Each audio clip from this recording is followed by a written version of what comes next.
We're here at the Snow Centre at Hemel Hempstead to come and try out the RS1 ski. We've been skiing on the RS1 ski and showing other people what it can do, getting some opinions about what they think.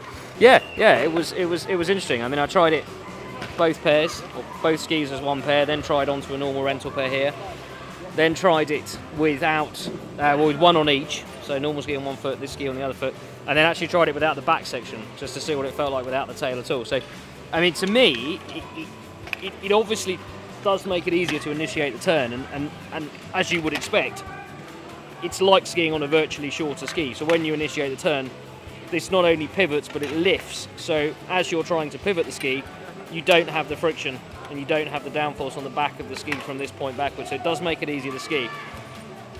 And you can certainly feel the difference, particularly when it was on the inside. So when this is the inside ski and the outside ski is a conventional ski, you feel the platform of the outside ski, you can really feel the difference in this making it easier to initiate that turn. Skiing without the back at all, so effectively you're just skiing an actual shorter ski, not a virtual shorter ski, it felt very similar when it was the inside ski. Very, very similar. You had to be conscious of what you were doing, but then of course when you switch and it became the outside and you're supporting ski, because it's shorter, suddenly you really felt the difference and you felt that you were having to focus to try and balance. So it does give you some of the advantages of a shorter ski, which is easier to turn, and a longer ski, which gives you stability and support. I did try it kind of on a higher speed run. There will become a point where this will swing, and then suddenly it'll be as if you've suddenly gone to a much shorter ski. So you can feel that, but that's I think probably 30 miles an hour plus, which you're not really going to do for what this ski is designed for, which is obviously kind of beginner and people learning to parallel for the first time.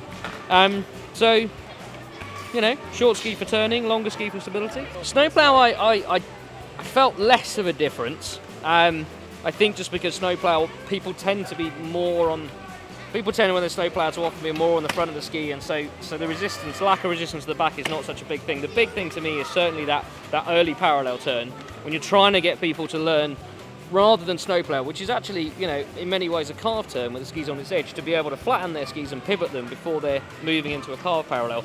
Yeah, that definitely makes the difference, because you're just effectively initiating the turn with a shorter ski. But then as you come round, then you have a longer ski at the end of the turn, so you've got that stability. So you get easier initiation, then a longer ski. There will become a speed point where that breaks down a little bit, as we found, but for, you know, I think somebody who's skiing maybe for their second week and is really having trouble learning to be able to initiate that parallel turn and move from that plow parallel to parallel, that's where it could make a difference in the hands of a good ski instructor, of course. I do. I see it as a rental product. I see it ideally as a rental product in conjunction with a ski school.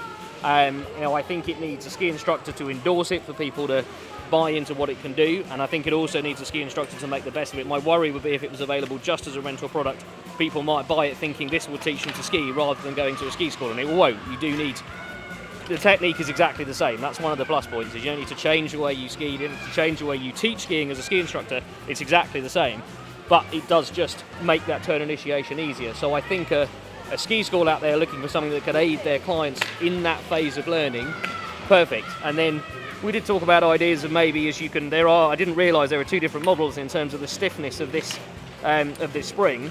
Something where you could adjust it so effectively it becomes stiffer and stiffer until it virtually doesn't move. When it doesn't move, you're basically skiing on a normal ski. That would aid the transition from this as a learning tool onto a conventional ski. I'd be happy teaching someone, as I say. I don't think there's any difference from a perspective of a ski instructor. I don't think you need to change anything about the way you ski. I think you need to explain to them what's happening and why it's happening. But any good ski instructor should be doing that anyway, right?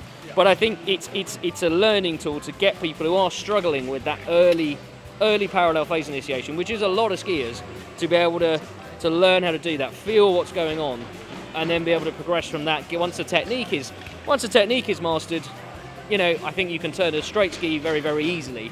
But it's that learning phase, it's developing it. Once you've felt the sensation, then it's much easier to make it second nature, and this definitely could help you just feel that sensation, but without going to the trouble of getting on a pair of snowblades and the accidents that can cause. Maybe its natural first aim is with a British ski school somewhere in the Alps.